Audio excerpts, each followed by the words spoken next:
नमस्कार दोस्तों, आज हम इस वीडियो में आपके साथ डिस्कस करेंगे शिल्डेड मेटल आर्क वेल्डिंग के बारे में, जिसे SMAW के नाम से भी जानते हैं। यह एक ऐसी वेल्डिंग प्रोसेस है जो इलेक्ट्रिक आर्क वेल्डिंग का एक टाइप है और नॉन प्रेशर वेल्डिंग है, जिसमें हम एडिशनल फिलर मेटल का भी प्रयोग करते हैं। और एक ऐसी आर्क वेल्डिंग प्रोसेस जिसके बारे में एक साधारण व्यक्ति, एक लेमैन पर्सन अच्छी तरह से वाकिफ़ है, इसलिए इस वेल्डिंग को रोड साइड वेल्डिंग प्रोसेस के नाम से भी जाना जाता है। अगर हम बात करें शुरुआत में, जब 1880 के दशक में इस वेल्डिंग की इन्वेंशन हुई, तब बेयर इलेक्ट्रोड्स का प्रयोग किया जाता था। बेयर इलेक्ट्रोड मतलब कि उस पर फ्लक्स की कोटिंग नहीं होती थी, लेकिन धीरे धीरे डेवलपमेंट होने के बाद बेयर इलेक्ट्रोड को रिप्लेस करके कोटेड इलेक्ट्रोड का इस्तेमाल किया जाने लगा। कोटेड इलेक्ट्रोड मतलब कि बेयर इलेक्ट्रोड के ऊपर कवरिंग की जाती है और उस कवरिंग को फ्लक्स कहते हैं। तो तकरीबन 1907 में कोटेड इलेक्ट्रोड का इस्तेमाल किया जाने लगा। तो अब बात करते हैं कि शिल्डेड मेटल आर्क वेल्डिंग को और किस किस नाम से जाना जाता है। इस वेल्डिंग के दूसरे नाम हैं stick electrode welding, coated electrode welding, manual metal arc welding. और इस वेल्डिंग को करने के लिए हमें किस किस इक्विपमेंट की ज़रूरत होती है। सबसे पहले अगर हम बात करें, पावर सोर्स की हमें ज़रूरत होती है, और इसमें पावर सोर्स हम AC और DC दोनों का इस्तेमाल कर सकते हैं। मतलब कि अल्टरनेटिंग करंट और डायरेक्ट करंट पावर सप्लाई का इस्तेमाल किया जाता है। उसके बाद इसमें DC welding power source, welding transformer, rectified DC welding power source. मतलब कि अगर हम DC वेल्डिंग पावर सोर्स का इस्तेमाल करते हैं, यह एक वर्साटाइल पावर सोर्स है जिसमें हम वैरायटी ऑफ मेटल्स को उनकी डिज़ायर्ड थिकनेस के अनुसार वेल्ड कर सकते हैं। क्योंकि जो DC वेल्डिंग पावर सोर्स है, यह एक पोर्टेबल ऑपरेशन को प्रोवाइड करता है, और इसमें हम जो कोटेड इलेक्ट्रोड होती हैं उसकी लार्ज वैरायटी को एफिशिएंटली यूज़ कर सकते हैं। अगर वेल्डिंग ट्रांसफॉर्मर की बात करें, यह इसकी जो इनिशियल कॉस्ट है वो कम होती है, और इसकी ऑपरेशनल और मेंटेनेंस कॉस्ट भी कम होती है, और इसमें कोई भी मूविंग पार्ट नहीं होता, जिसके कारण काफ़ी क्वाइट ऑपरेशन ये हमें प्रदान करता है। Rectified DC welding power source की अगर हम बात करें, बिल्कुल डिज़ाइन में सिंपल होता है, और rectified DC welding power source में DC वेल्डिंग पावर सोर्स और वेल्डिंग ट्रांसफॉर्मर, इन दोनों का कंबाइन एडवांटेज होता है। उसके बाद होता है कनेक्टिंग केबल्स, या जिसको हम लीड्स बोलते हैं। अगर आप देखें यहाँ पर, ये जो लीड्स हम यूज़ करते हैं, क्योंकि जो लीड होती हैं ये पावर सोर्स के साथ जुड़ी होती हैं, और एक लीड हमारी इलेक्ट्रोड होल्डर के साथ कनेक्टेड होती है, और जो दूसरी लीड होती है वो हमारी जो अर्थ या फिर ग्राउंड क्लैंप के साथ, हमारा जो टेबल या वर्क पीस के साथ जुड़ी होती है। क्योंकि जो वर्किंग केबल हम यूज़ करते हैं वो बेसिकली दो टर्मिनल होते हैं, एक पॉजिटिव टर्मिनल होता है और एक होता है नेगेटिव टर्मिनल। तो उसके साथ ये जुड़े होते हैं, क्योंकि पॉजिटिव टर्मिनल को हम एनोड कहते हैं, और नेगेटिव टर्मिनल को, जो पावर सोर्स होता है, उसके नेगेटिव टर्मिनल को कैथोड कहते हैं। अब बात करते हैं, नेक्स्ट है केबल कनेक्टर्स। जो केबल कनेक्टर्स अगर आप देखें यहाँ पर लगे होते हैं, इनका इस्तेमाल हम तब करते हैं जब हमें ज़्यादा लंबाई की वेल्डिंग केबल की ज़रूरत होती है, क्योंकि इसकी मदद से हम केबल को जोड़ सकते हैं। और जो कनेक्टिंग जो केबल होती हैं, जो हमने अभी बात की थी, वो बेसिकली करंट को कैरी करती हैं वेल्डिंग सर्किट को कंप्लीट करने के लिए, और वो कॉपर या फिर एल्युमिनियम वायर की बनी होती हैं। और जो वेल्डिंग केबल होती हैं, इनका जो वायर का डायमीटर होता है तकरीबन 0.2 mm होता है, और उसमें जो नंबर ऑफ़ वायर होती हैं वो 800 से 2050, मतलब कि 2500 तक हो सकती हैं। वो डिपेंड करेंगी कि हमारी करंट कैरिंग कैपेसिटी कितनी है। और जो एल्युमिनियम की वायर अगर हम यूज़ करते हैं, वो कॉपर केबल्स के मुकाबले लाइट होती हैं, और एल्युमिनियम जो वायर होती हैं उनका जो वेट होता है कॉपर केबल्स के मुकाबले 1/3 होता है। लेकिन एल्युमिनियम वायर की जो करंट कैरिंग कैपेसिटी है वो कॉपर केबल्स के मुकाबले, अगर हम बात करें, 60% होती है, मतलब कि उससे कम होती है। उसके बाद आता है हमारा जो केबल कनेक्टर्स की हमने बात की है, केबल कनेक्टर जैसे बात की कि ये लेंथ को बढ़ाने के लिए, जो कनेक्टिंग केबल है उसकी लेंथ को बढ़ाने के लिए इसका इस्तेमाल किया जाता है, और ये हमारा डिज़ायर्ड करंट को हम कैरी कर पाएँ और हमारा कोई वोल्टेज ड्रॉप ना हो, इसलिए हम यूज़ करते हैं। और कई बार केबल कनेक्टर के अलावा हम सोल्डरिंग या फिर ब्रेजिंग का भी इस्तेमाल कर सकते हैं, वेल्डिंग का भी इस्तेमाल किया जाता है, और ज़्यादातर तो मैकेनिकल कनेक्टर का इस्तेमाल करते हैं, ज़्यादातर मैकेनिकल कनेक्टर ही यूज किए जाते हैं। उसके बाद है ग्राउंड क्लैंप। ग्राउंड क्लैंप अगर हम बात करें, इसका काम होता है कि एक जो टर्मिनल होता है, जो जैसे पॉजिटिव या फिर नेगेटिव टर्मिनल है, वो ग्राउंड क्लैंप के साथ जुड़ा होता है, और एक प्रकार से ये सी क्लैंप होता है, जिसका काम होता है कि वर्क टेबल के साथ इसको टाइटली फिट किया जाता है ताकि जब हम वेल्ड करें स्पार्किंग को अवॉइड कर सकें। और एक प्रकार से हैवी सेक्शन होता है और ये ओवर हीटिंग को भी अवॉइड करता है। उसके बाद है electrode holder. Electrode holder mainly अगर हम बात करें स्पेसिफाई किया जाता है हमारी जो करंट कैपेसिटी है उसके आधार पे, क्योंकि इसकी जो करंट कैरिंग जो रेंज होती है इलेक्ट्रोड होल्डर की, वो 150 से 500 एम्पियर के बीच में होती है। और इलेक्ट्रोड होल्डर का काम होता है इलेक्ट्रोड को होल्ड करना। जो कोटेड इलेक्ट्रोड हम यूज़ करते हैं उसको होल्ड करने के लिए इलेक्ट्रोड होल्डर का इस्तेमाल किया जाता है। उसके बाद आता है इलेक्ट्रोड, बड़ा इम्पोर्टेंट इसका कंपोनेंट और इक्विपमेंट है इस वेल्डिंग का। कोटेड इलेक्ट्रोड हम यूज़ करते हैं जिसका डायामीटर 2.5 से 6.35 mm के बीच में हो सकता है, और कोटेड जो इलेक्ट्रोड यूज करते हैं उसकी लंबाई 300 mm से 450 mm के बीच में हो सकती है। और इम्पॉर्टेंट बात यह है कि जब भी हम मेटल्स को वेल्ड करते हैं तो उसी मटेरियल से बने कोटेड इलेक्ट्रोड का यूज किया जाता है। अगर हम बात करें जो कोटेड इलेक्ट्रोड हैं वो low carbon steel, low alloy steel, quenched और tempered steel, high alloy steel, corrosion resistance steel, stainless steel, cast iron, malleable iron आदि की बनी होती हैं। और एल्यूमिनियम अलॉय के केस में भी इस वेल्डिंग का लिमिटेड यूज़ रहता है, और निकल अलॉयज़ की भी वो बनी होती हैं, लेकिन कॉपर और कॉपर अलॉयज़ के लिए इसका कम ही इस्तेमाल किया जाता है। उसके बाद आता है चिपिंग हैमर। अगर आप इस डायग्राम को देखें, यहाँ पर ये चिपिंग हैमर है जिसका हम इस्तेमाल करते हैं।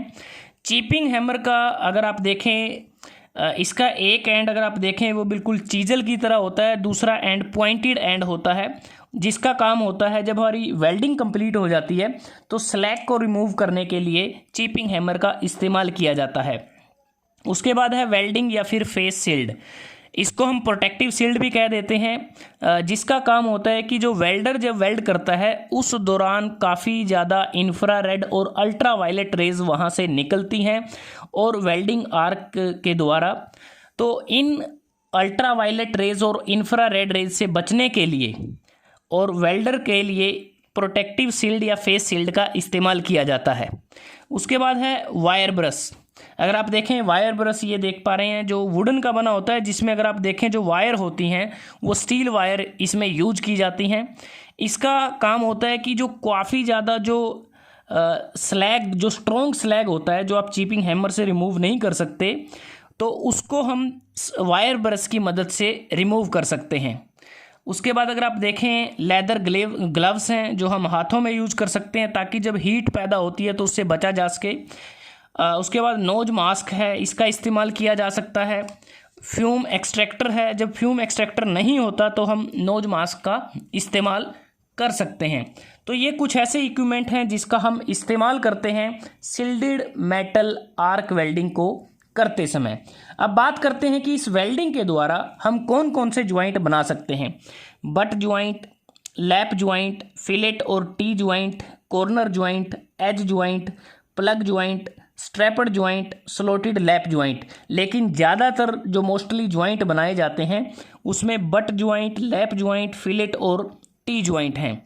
तो अब बात करते हैं कि शिल्डेड मेटल आर्क वेल्डिंग को कैसे किया जाता है, इसकी एडवांटेज क्या हैं, डिसएडवांटेज क्या हैं और इसकी एप्लीकेशन क्या है।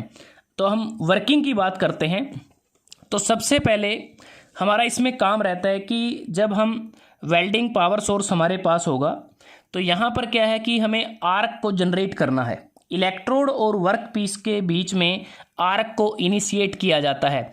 तो सबसे पहले इलेक्ट्रिकल कनेक्शन को कंप्लीट किया जाता है और उसके बाद कोटेड इलेक्ट्रोड को इलेक्ट्रोड होल्डर में पकड़ते हैं और ऐसा करने के बाद वेल्डर वेल्डिंग ऑपरेशन को परफॉर्म करने के लिए एक प्रकार से तैयार हो जाता है।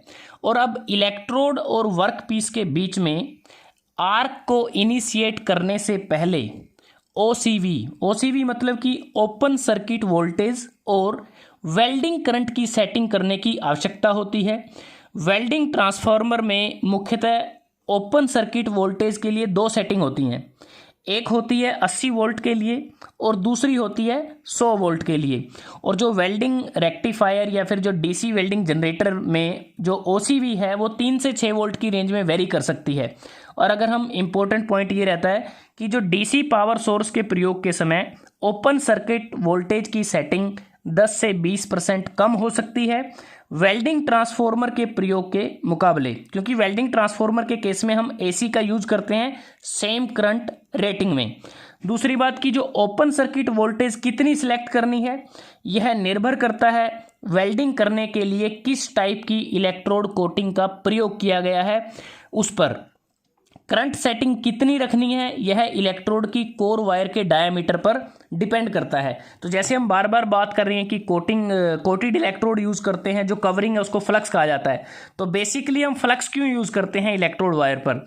मेनली जो फ्लक्स का काम होता है कि जब हम वेल्ड करते हैं तो वेल्ड करते समय हमारा जो वेल्ड पूल होता है मोल्टन मेटल होता है तो वो डायरेक्टली एटमॉस्फेयर की गैसेस के साथ संपर्क में ना आए। तो उससे क्या है कि अगर वो उसके संपर्क में आ जाएगा तो हमारा जो वेल्ड पूल है उसमें इम्प्योरिटीज़ आ जाएंगी और वेल्ड हमें अच्छी क्वालिटी का नहीं मिलेगा। तो इस बात का हमें ध्यान रखना होता है। उसके बाद अगर हम बात करें जब हमने ओसीवी और करंट की सेटिंग कर ली है, इसके बाद एक बात हमेशा इसमें याद रखनी है कि आर्क को इनिशिएट करने से पहले आँखों की सुरक्षा के लिए वेल्डर एक हाथ में प्रोटेक्टिव शील्ड का प्रयोग करना ना भूले। तो अब सबसे पहला जो स्टेप रहेगा आर्क को इनिशिएट करना, मतलब कि स्ट्राइकिंग द आर्क।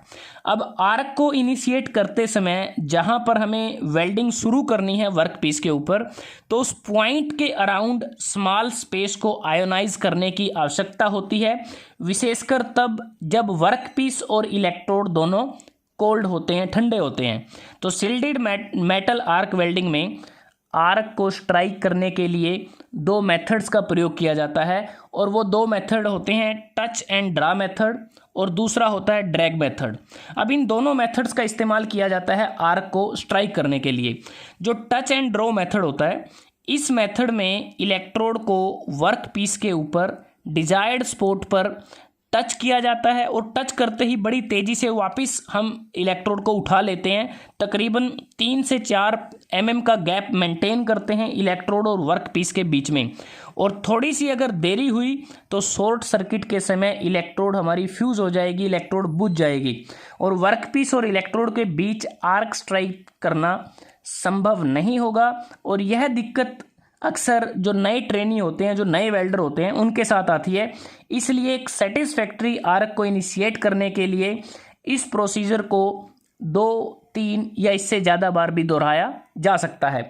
और जो दूसरा मेथड है जिसे हम ड्रैग मेथड कहते हैं, इस मेथड में आर्क को इनिशिएट करने के लिए इलेक्ट्रोड को वर्क पीस के अगेंस्ट रिक्वायर्ड स्पॉट पर, अगर हम बात करें, रब किया जाता है, जिससे स्पॉट के अराउंड स्मॉल वॉल्यूम की स्पेस को आयोनाइज करने में मदद मिलती है।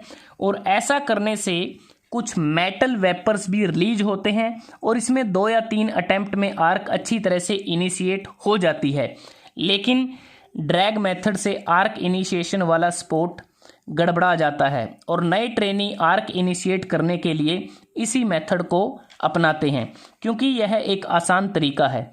जबकि टच एंड ड्रा मेथड से हमें क्लीन वेल्ड मिलता है और इस मेथड को अनुभवी जो वेल्डर हैं, जो एक्सपीरियंस्ड पर्सन हैं, वही इसको अडोप्ट करते हैं। और एक बात और, जब हम पावर सोर्स यूज़ करते हैं ये बेसिकली कांस्टेंट करंट टाइप का होता है, क्योंकि शिल्डेड मेटल आर्क वेल्डिंग में वेल्डिंग करते समय ऑपरेटर को जब वेल्ड करता है तो उस दौरान क्या होगा कि थोड़ी बहुत जो उसका हाथ होता है वो डगमगा जाता है, उसमें मूवमेंट आ जाती है। तो वेल्डिंग करते समय हल्की सी मूवमेंट आ जाने से भी आर्क लेंथ में बदलाव आ जाता है, जिसके परिणाम स्वरूप इलेक्ट्रोड के मेल्टिंग रेट पर असर पड़ता है और वेल्ड बीड की कंसिस्टेंसी भी अफेक्ट होती है। इसलिए constant current type welding power source ही उपयुक्त रहता है, जिससे इलेक्ट्रोड के मेल्टिंग रेट की फ्लक्चुएशन की प्रॉब्लम को दूर करने में मदद मिलती है। और एक बार इलेक्ट्रोड और वर्कपीस के बीच में स्टेबल आर्क एस्टेब्लिश होने के बाद यह स्टेडी रहती है जब तक इलेक्ट्रोड कंज्यूम ना हो जाए या फिर वर्कपीस की वेल्डिंग पूर्णतः कंप्लीट ना हो जाए। और इसके अलावा जब आर्क बुझ जाती है, कुछ अन्य कारण हो सकते हैं, जैसे इंटरप्शन हो सकता है मेन सप्लाई में, या फिर लार्ज गैप आ सकता है जिसके कारण हमारा ज़्यादा पोटेंशियल डिफरेंस होगा, या जब एयर गैप इलेक्ट्रोड और वर्क के पीस के बीच में ज़्यादा हो जाए तो उस केस में भी ऐसी स्थिति होगी कि हमारी जो आर्क इनिशिएट हुई थी वो बुझ सकती है। तो ऐसी स्थिति में आर्क को फिर से रीस्ट्राइक करना पड़ता है, या तो उसी पॉइंट पे करेंगे जहाँ पर इंटरप्शन हुआ था, या फिर किसी नए पॉइंट पे हम उसको फिर से रीस्ट्राइक कर सकते हैं। और उस दौरान जब हम रीस्ट्राइक करेंगे हमारे पास क्या होगा, सेमी कंज्यूम्ड हॉट इलेक्ट्रोड होगी। तो मतलब कि सेमी कंज्यूम्ड हॉट इलेक्ट्रोड के द्वारा गर्म वर्कपीस पे फिर से आर्क को रीस्ट्राइक करना आसान रहता है, क्योंकि इलेक्ट्रॉन का जो एमिशन होता है इलेक्ट्रोड या वर्कपीस के हाई टेम्परेचर के द्वारा वो फैसिलिटेट किया जाता है। और आर्क की रीस्ट्राइकिंग वेल्ड बीड से दूर और आर्क क्रेटर से तकरीबन 15 से 25 mm के बीच की दूरी पर वो की जाती है। अगर आप इस डायग्राम को देखें यहाँ से आपको टोटली क्लियर हो जाएगा कि यहाँ पर ये जो मोल्टन मेटल है और ये आर्क मेंटेन हुई है, तो यहाँ पर जो आर्क क्रेटर है इससे तकरीबन थोड़ा सा डिस्टेंस आगे हम ऐसा फिर से रीस्ट्राइक करते हैं आर्क को।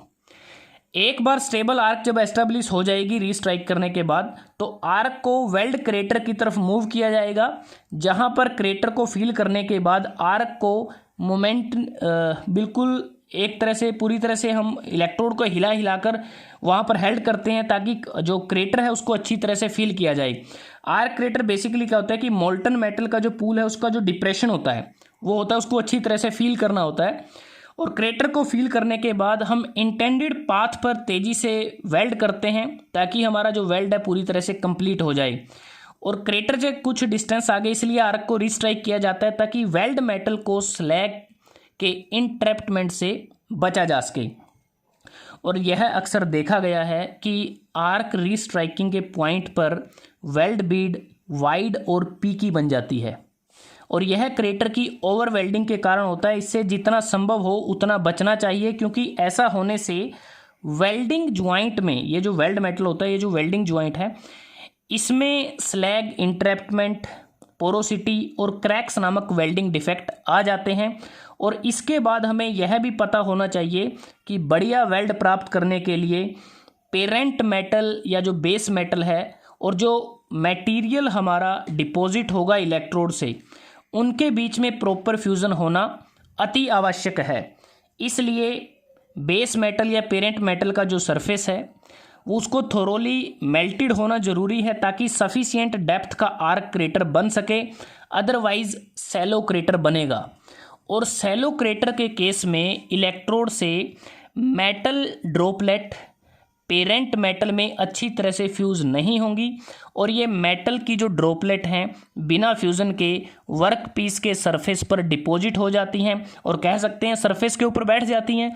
इसलिए गुड वेल्ड को प्राप्त करने के लिए जो डेप्थ ऑफ पेनिट्रेशन है वो 1.5 से 2.0 mm से कम नहीं होनी चाहिए। तो इसलिए हमारी जो डेप्थ ऑफ पेनिट्रेशन होती है वो दो चीज़ों पे डिपेंड करती है, जो हीट इनपुट होगा वर्कपीस में पर यूनिट टाइम, और हमारे वेल्डिंग करंट पर वो डिपेंड करेंगी। वेल्डिंग करंट अगर थिन कोटेड इलेक्ट्रोड है तो उस केस में कम रखते हैं, अगर हैवी कोटेड इलेक्ट्रोड है तो उस केस में वेल्डिंग करंट को ज़्यादा रखा जाता है। उसके बाद जैसे अगर हम बात करें यहाँ पर जो आर्क हमारी इनिशिएट हुई थी, तो यहाँ पर जो टेम्परेचर है वो 6000 डिग्री से 7000 डिग्री सेल्सियस के बीच में रहता है, और जो इलेक्ट्रोड की जो कोर वायर है और जो कोटिंग होती है वो दोनों मेल्ट करती हैं। और जो कोटिंग मेल्ट करती है, जैसे हमने बात की कि वो एक प्रकार से फ्लक्स होता है। जब वो फ्लक्स मेल्ट करता है, बेसिकली वो एक प्रकार से प्रिवेंट करता है कि जो एटमॉस्फेरिक जो गैसेस होती हैं वो हमारे मोल्टन पूल के साथ ना आ जाएं। दूसरा, जब हमारा ये मोल्टन पूल ठंडा हो जाता है तो ये जो फ्लक्स की कवरिंग है वो स्लैग में बदल जाती है, और स्लैग फिर से हमारा जो स्लैग का काम ये रहता है कि वेल्ड मेटल हमारा अच्छी तरह से वो उसका सॉलिडिफिकेशन हो जाए, इसमें भी वो मदद करता है। साथ में ये जो फ्लक्स होता है जिसकी हम कवरिंग करते हैं, ये हमारी प्रोसेस एफिशिएंसी को भी इम्प्रूव करता है, क्योंकि इसके इस्तेमाल से हमारा जो स्पैटर है वो बहुत कम बनते हैं, बर्निंग लॉसेस भी हमारे कम होते हैं, और बाद में स्लैग को हम चीपिंग हैमर की मदद से इसको रिमूव कर सकते हैं।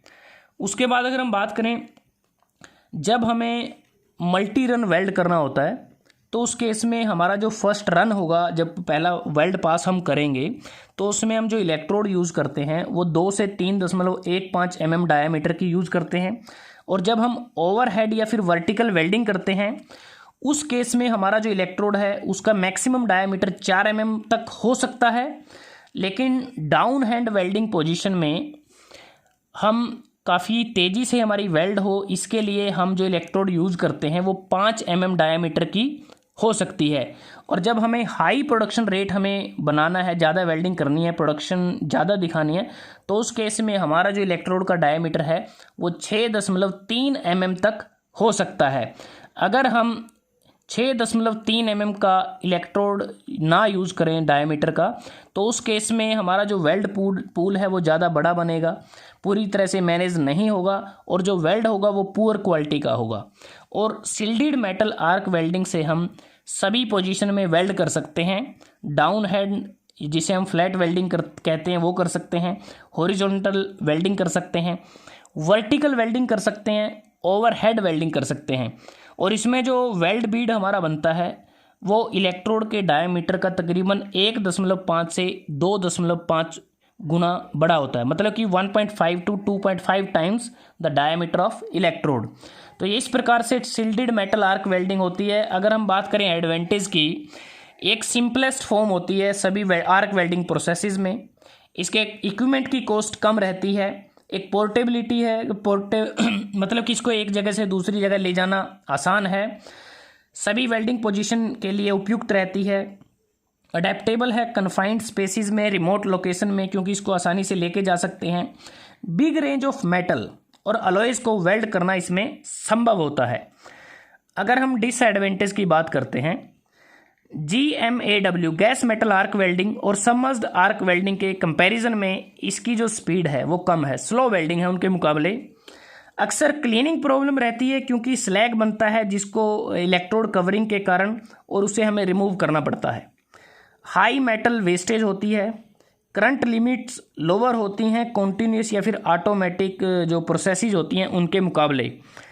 इस प्रोसेस को मैकेनाइजेशन या ऑटोमेटेड करना डिफ़िकल्ट है, एक प्रकार से मैनुअल वेल्डिंग हम इसे कह सकते हैं, और इसमें मेटल ट्रांसफ़र भी हमारा क्लियर नहीं होता।